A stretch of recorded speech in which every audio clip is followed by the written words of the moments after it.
So hey guys, just driving to the coffee shop to do a little bit of work. Took my dog out for a walk. It was like 6:15 when I woke up, and now 6:40 a.m. as I'm driving to this coffee shop to do a little bit of work before I then take my daughter to school. And I'm just looking at my Spotify numbers, and they're continuing to go up. And that's because I've decided to invest like a chunk of money in this thing, okay? $3,000. And that's a committed budget for this campaign that I'm doing. And the reason I'm seeing the growth is because I've committed. Now, it's not always about the money. It's about where you're committed to in the campaign. Because like I said, I've done campaigns with radio where we spent like, 30, 40 grand and saw nothing, no results. So this isn't just about the money spending, but spending it in the right areas and doing the right things, okay? But this does lead me to why the labels do win, and that's because they're willing to risk at all costs. They are all in, and I've talked about this before, but I thought about it again, and I just want to share from a different angle. You know, labels will risk the $30,000, $40,000, $50,000 radio campaign constantly on artists. Like, they keep rolling the dice until they get a winner, because when they get a winner, they know that it pays dividends. And we think that we can, really move the dial with $10 here, $20 there, $50 there, and like we're expecting this like big increase. And that's just, honestly, I haven't seen it that way. Like, sure, if I post something organically on social media and it like takes off, I should definitely be boosting that post, you know what I mean? So it sees more eyeballs. Or if I have a music video or a lyric video that does like, really good on Facebook or YouTube, again, on YouTube, I should be running ads and like just going all out. But this is the thing, like, and I've seen it in my life, and I've seen it in so many artists' lives. They'll spend, whatever thousands of dollars on the song or on, whatever it is, on a publicist or something. But they won't go all in on like a marketing campaign. Like, it took a lot of guts for me to, go $3,000 deep on the Spotify thing, but now I'm seeing it move. Like, we're going to hit 600,000 monthly listeners. And I guess the question I want to ask you is like, are you all in? Are you risking it? And I'm not saying to take blind risks. You want to take smart, prudent risks, and the way you lower your risk is you get more information about whatever it is you're going to promote, whatever endeavor that you're going to try and move forward on. But once you get all the information, you got to pull the trigger, and you got to do it in the right way.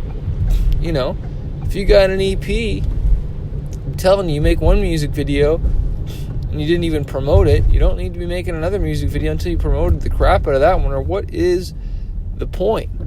You got to go all in on that video, or otherwise, why did you create the video? Just for fun? Just for art? And I understand that, but like, okay, that's fine. I create music because it's art and stuff, but there comes a time where it's like, yo, we got to market this thing. We got to get eyeballs on this thing.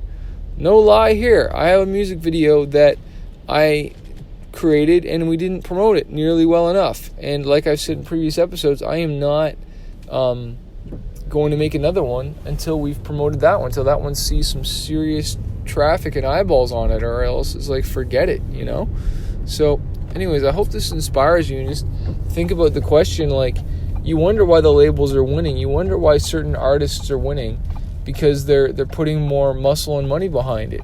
The reason why you see some artists with management teams do a lot better than you isn't just because of the management team, but it's because the management team is forcing them to take certain risks that maybe you wouldn't take or they wouldn't take on their own.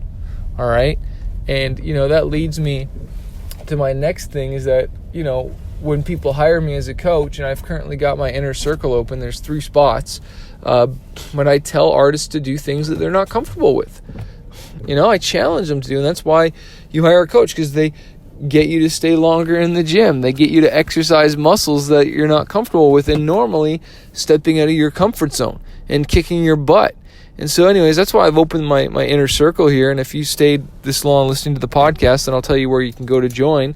But it's a monthly program, all right? It's a monthly program. I coach you every single week for a whole hour, all right? And you have daily access to me over Voxer and email to ask questions when you get stuck. And we move your career forward fast. The first call is we're going to get on the phone, get on a Zoom call, which will all be recorded. You're going to fill out a questionnaire first and answer all these questions so I can really get to know your business, see what you got going on, see what your goals and aspirations are. And then when we get on that first call, we are going to strategize and put together an action-taking plan.